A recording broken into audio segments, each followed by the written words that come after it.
Assalamualaikum warahmatullahi wabarakatuh. Pada kesempatan kali ini, saya akan menyampaikan materi terkait pembuatan dokumen atau bukti transaksi yang disusun oleh Nazila Hasna kelas 11 OTKP 2. Yang pertama, apa itu pengertian bukti transaksi? Pengertian bukti transaksi adalah bukti tertulis yang mencatat atau merekap seluruh kegiatan transaksi yang terjadi pada suatu perusahaan atau sebuah bisnis. Selanjutnya, bukti transaksi. Bukti transaksi yang sudah dicatat adalah pegangan untuk mempermudah tim akuntan, perusahaan, atau sebuah bisnis dalam menyusun laporan keuangan. Banyak manfaat yang bisa didapatkan dari adanya pencatatan bukti transaksi secara urut dan rutin. Selain bisa untuk mengetahui siapa yang bertanggung jawab dalam sebuah transaksi yang sudah terjadi, bukti transaksi juga bisa mencegah terjadinya kesalahan dalam penghitungan finansial sebuah bisnis atau perusahaan. Fungsi bukti transaksi adalah untuk memastikan keabsahan transaksi yang dicatat. Bila terjadi masalah seputar transaksi keuangan, maka fungsi bukti transaksi dapat digunakan sebagai rujukan. Jenis bukti transaksi. Terdapat dua jenis bukti transaksi. Yang pertama, bukti transaksi internal merupakan bukti dari transaksi yang terjadi dalam perusahaan. Salah satu contohnya yaitu adalah gaji karyawan internal.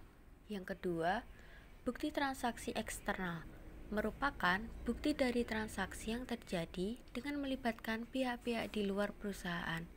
Contohnya adalah pembelian bahan baku untuk keperluan produksi. Selanjutnya, macam-macam bukti transaksi. Yang pertama, memo. Memo adalah suatu tulisan atau catatan yang singkat, padat, jelas, serta mudah dipahami. Memo biasanya hanya terdiri dari maksimal 10 baris kata dan tidak boleh lebih.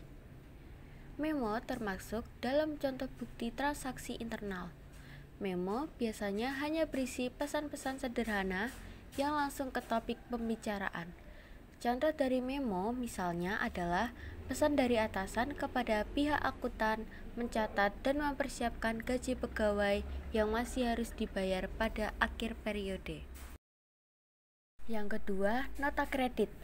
Nota kredit adalah bukti transaksi yang dikeluarkan oleh penjual dan berfungsi sebagai alat persetujuan dari penjual atas permohonan pengurangan harga yang diminta oleh pembeli karena barang yang diterima mengalami kerusakan atau tidak sesuai dengan apa yang dipesan oleh pembeli. Untuk itulah nota kredit semestinya ditandatangani oleh penjual untuk mengurangi piutang usaha yang nantinya akan ditagih kepada pembeli. Ketiga, nota debit. Nota debit adalah bukti transaksi dalam bentuk permintaan pengurangan harga kepada pihak penjual atau bukti yang berisi informasi yang menyatakan tentang pengiriman kembali barang yang tidak sesuai dengan pesanan, yaitu rusak. Biasanya nota debit memiliki dua salinan, satu lembar dipegang oleh pembeli dan lembar yang lain dipegang oleh penjual. Nota debit hanya akan dikembalikan saat barang sudah kembali pada pembeli.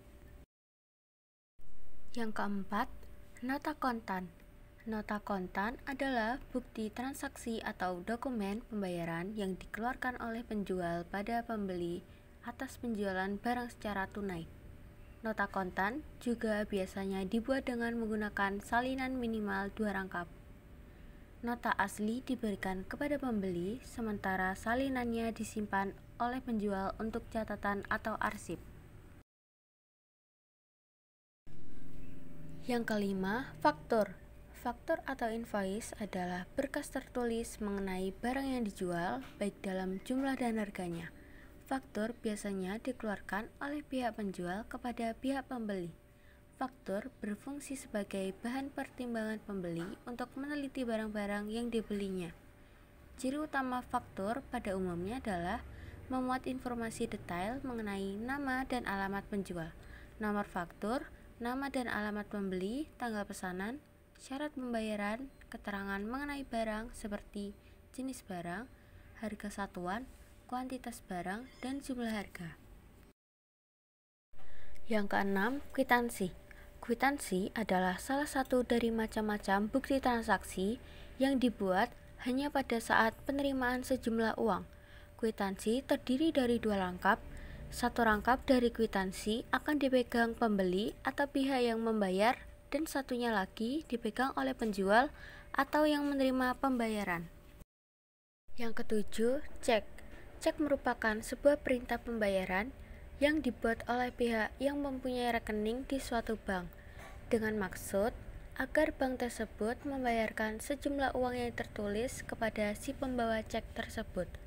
Umumnya, cek terdiri dari dua bagian, yaitu bagian sebelah kiri, buku cek sebagai bukti arsip pihak yang mengeluarkan dan menandatangani cek tersebut. Sedangkan sebelah kanan cek adalah bagian yang diberikan kepada pihak yang menerima pembayaran cek tersebut. Yang kedelapan, bukti setoran bank. Bukti transaksi lainnya adalah bukti setoran bank. Bukti setoran bank merupakan catatan transaksi berupa lembar slip setoran yang disediakan oleh pihak bank untuk digunakan pada saat melakukan setoran uang ke bank, seperti untuk tabungan atau investasi. Yang kesembilan, bukti kas masuk. Bukti transaksi yang satu ini adalah dokumen tertulis terkait penerimaan uang kas yang disertai oleh buktinya. Kas yang masuk di sini bisa berasal dari uang tunai yang dibayarkan oleh konsumen dalam bentuk cicilan, bunga, jenis investasi, dan sebagainya. Yang ke-10, bukti kas keluar. Bukti transaksi yang berhubungan dengan pengeluaran kas atau pembayaran disebut bukti kas keluar. Contoh bukti transaksi kas ini berisi keterangan lengkap, mulai dari tanggal, nama, keterangan kegiatan, dan ditandatangani oleh pihak yang memiliki otoritas keuangan di perusahaan. Bukti tersebut dapat digunakan oleh pihak akuntan untuk menyusun laporan keuangan perusahaan dalam jumlah kecil. Terakhir, yaitu nomor 11, rekening koran. Rekening koran adalah bukti mutasi kas di bank yang disusun oleh bank untuk para nasabahnya dan dipakai untuk dasar penyesuaian pencatatan antara saldo kas menurut perusahaan dan saldo kas menurut bank. Sekian yang dapat saya sampaikan mengenai materi pembuatan dokumen atau bukti transaksi. Kurang lebihnya mohon maaf. Wassalamualaikum warahmatullahi wabarakatuh.